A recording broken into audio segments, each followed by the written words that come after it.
Welcome back, everyone. This is part 2 to our guided tour to Jasper Beach and then Black Point. This is our focus on our Jasper Beach run, so we're going onto the beach, going along up and down Jasper Beach, then driving all the way to Black Point, where you can see the stepping stones, which is this cove here, which has got some awesome why it's called stepping stones. You'll actually see those rock formations, which is made from volcanic eruptions that gets hexagonal unique rock shapes. It almost looks human made. It's really cool to see.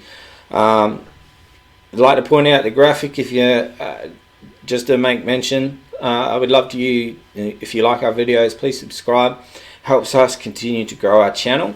Not to mention it's important if you want to be part of the giveaway that we're doing. We're doing it when we hit the 500 mark, getting ahead of ourselves. When we hit 500, we're doing the giveaway, which you can see some of the stuff coming up on the screen. And when I do my next video, which is going to be from our trip we just did at Wellington, I'll give a full list, which will be in that video and in the description.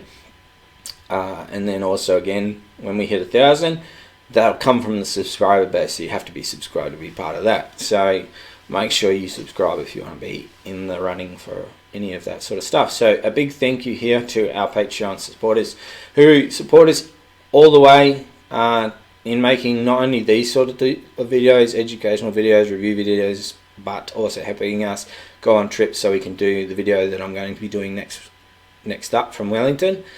They continue to do that, and if you're interested in that, just visit the link in the description to know more about it. Anyway, the circle, that's how you get onto Jasper Beach. The arrow points towards Black Point itself, and then this is getting onto Jasper Beach. So this is the track that takes you down further from the previous video that we just finished on.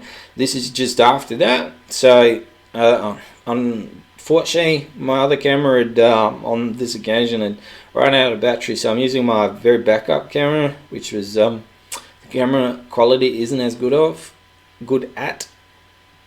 So we it's not as nice to look at, so we're just gonna have to bear with it for this one. But yeah, this section here is really soft, so you really need to have really good with your tire pressure to get through that section. Not to mention, as you noticed, it was up and down through that entry, and it is a bit of a zigzaggy section. So this portion of it here where we're on is quite soft up the top, but when you hit lower down near the high tide mark to the right of the screen where the ocean is, you can see the high tide mark right there.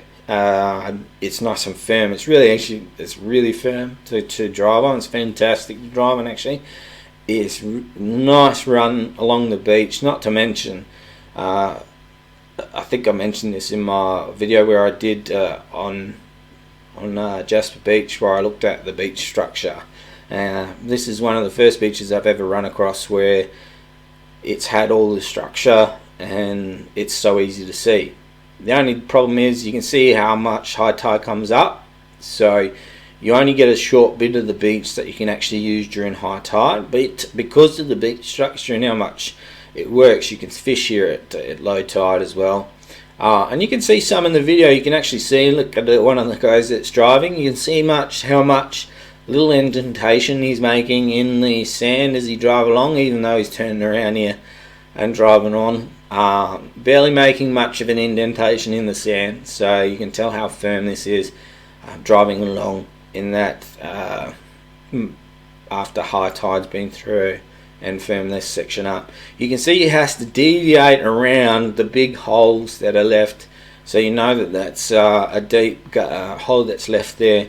So like I said, there's whole sections. It's unfortunately the camera isn't up high where I normally place it, where you can see a bit better. But it's really great that I mean, even to the right there was a nice one. But I think in this video, because we're headed back, we couldn't go too far because there's a river that blocks access all the way down. But you see there to the left, you can actually see some of the beach structure I'm talking about. There's a nice little hole there to the side. So you can get access to a bit of this beach during high tide from where you camp. and you can just walk down, or you can just park up to the top and or come down with your car just at the top, but just be aware that you've got limited room. But yeah, look at the video if you want to see what it's like with the gutters and the holes in this section. But this is what it's like to drive along, and you can drive all the way up a fair distance, and as you can see, here's some of the you can see some of the structure to the left, and also how far high tide reaches to the right hand side of the screen. You can see how far it comes up to where the sand is actually getting washed away, so you don't get a lot of room, so you have to be careful if you're coming down there. Be aware about high tide and low tide, because you don't want to get caught out. And here's a perfect shot finally where you can actually see a good demonstration of a nice little deep spot that was right there on the left hand side of that, even though the camera wasn't set up for it. We couldn't go too much further along because eventually you hit a rocky outcrop and it doesn't let you go anywhere, so you have to turn around and come back. So now we're leaving this beach. So the PSI level is really important to get off, and that's pretty much it. You'll be able to see, so as I go up, this will be your best indication to give you an idea. It is quite soft, so even though this is sped up, and you can see it's a bit choppy, and it is choppy depending on how many people have been going up and down, and you can see it's quite turny, like you have to do quite a few zigzags through here, and then you have a few ups and downs and a few zigs and zags, and as soon as you hit this point now, it turns back to firm sand and you got no dramas. But that first section there can be quite difficult at times, so if you're there, I mean, when we were there was no one else around, so we were pretty lucky. One, we were lucky that there was no one else around, but if there are other people around, it's good to have somebody up on the dune section watching, so that you don't go up that, because there isn't a separate way, so that somebody else can come down a different direction to you. And if you're trying to get up that section, they're not going to see you coming, and you're not going to see them coming, and it could end up with a collision. So having someone set in that position to look out for that is always a good idea. So yeah, if it's busy, or if there's a lot of people, if there's some people there, just have someone standing, because it's not that far. Have one car just standing there to watch that point. So this is the Google Maps thing. It shows you it's not that far in distance in kilometers. I think it said 18 k's, but it takes you about, I think it said 54 minutes on that, so it does take quite a long time.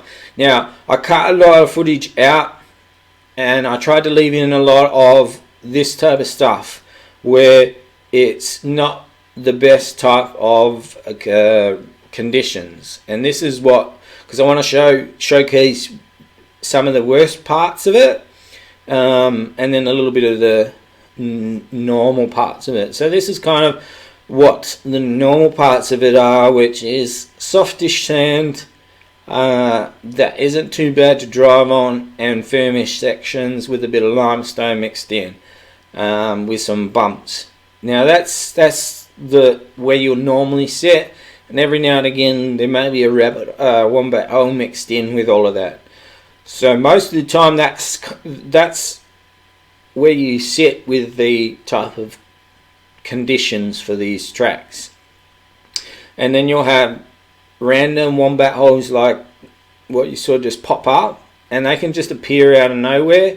And you'll have, there was a guy there that just Mark pulled over. Sometimes these tracks can be quite busy, and people come from both directions, because I've had that. We had that on a trip where I was going, we had a convoy of 3, and there was a pile up on one of these tracks on a hill, because they have blind corners just like this one. So say we're coming around this, so you have to be careful, because you're coming around these corners like this, and you may want to have spacing so that you can make sure you've got enough so you can get up these types of hills that have got churned up and got rutted out and got wombat holes from people who either may not have put their PSI levels right, or have planted their foot down in the wrong sections because they felt like they're losing traction. I don't know, whatever reason, there's wombat holes, they can be made worse.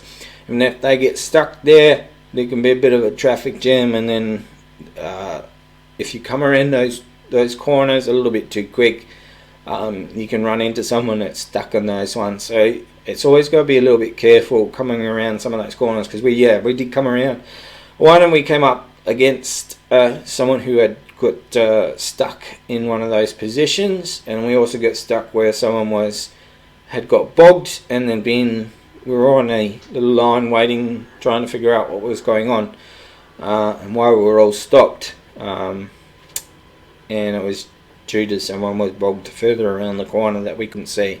So this is kind of the worst sort of stuff that you're going to experience along this section, and this is why the time is quite hard to get from these two sections. So to get from Black Point to Jasper Beach is quite long, is all due to the conditions of the actual track. So depending on how bad it is how long it's going to take you to get there. If it's really nice, then you're going to get there a lot quicker, but it generally is a bit like this, where you're slowed down pretty much by the track conditions. Sometimes you get views where you do get extended range like this, where you can see quite far ahead, so you're lucky, and hopefully you're in a position where people know the etiquette of that. And pause any at this point where you see signs pop up on the screen, like just then and back further. They actually have sign markers that actually point out, like, that's Black Point Road, or that's heading towards the cliff face, or this is Humpback Hallows Campground. Right here, that little sign to the left hand side was talking about the campground and some rules and so forth. So you can tell here the actual scenery and the forestation changes dramatically through this area, and this is where Humpback Hallows, the campground that you can actually book and stay in, is. That's the exit of it. That's why it says no entry. That's the exit to the campground. You can actually book and stay in there. Just visit Rex and Parks website. I believe you can book online. Last time I went, though, you couldn't get on. Now this fork there, if you pause, you can look at the thing. The left hand side takes you to the left hand side of Black Point itself. Now Black Point's just that rocky outcrop, but the beaches themselves either side are named differently. So Stepping Stones is the one we're going to. The other side is just scenic, and you can't really do much with it. So this, I think, I'm trying to remember, but I'm pretty sure.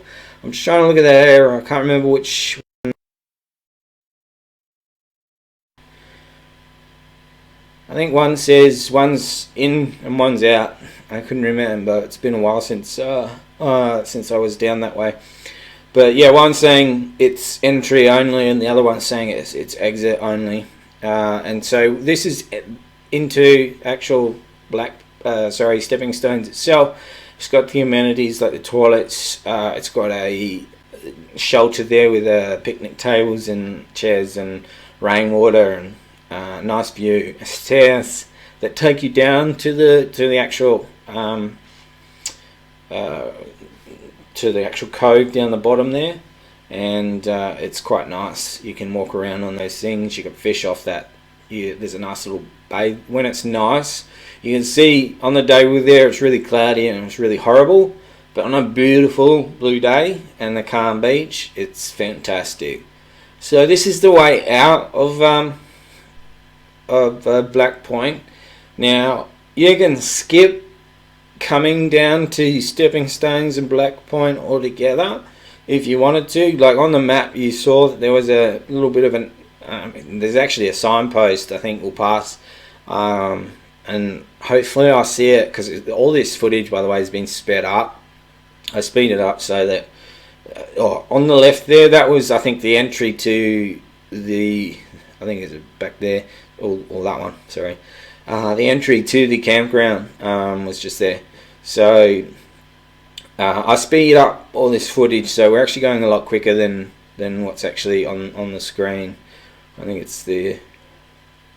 So this is the one we're taking, where we're wanting to head out on Black Point Road itself.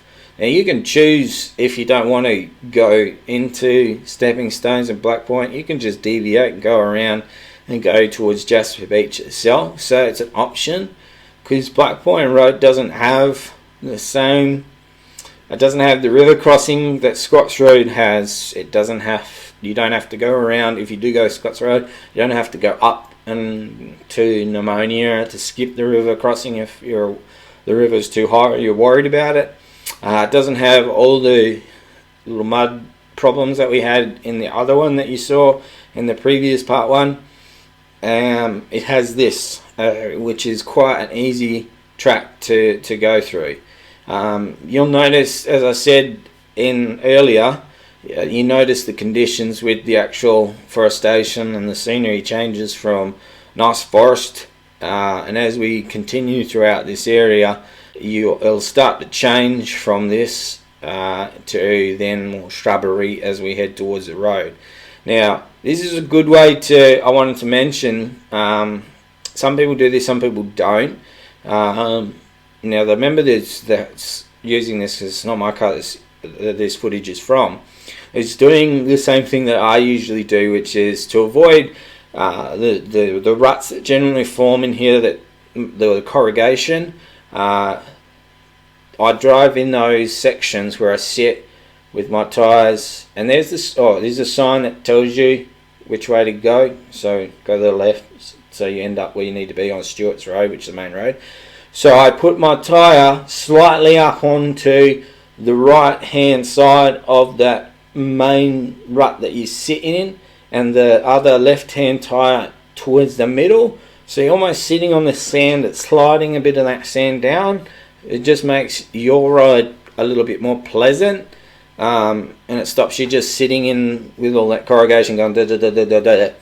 It's just something that I do, and some other people do, but that's my, just, yeah, see where those arrows are pointing, you just sit up a little bit and it just sort of pushes it down as you go. So that's all the way out to Stewart's Road. You're on a main road, and that's the end of the trip. So I hope you enjoyed that, hope it was helpful, and if it was, hit like, subscribe, and I'll catch you in our next video. Thanks for listening, guys. Cheers.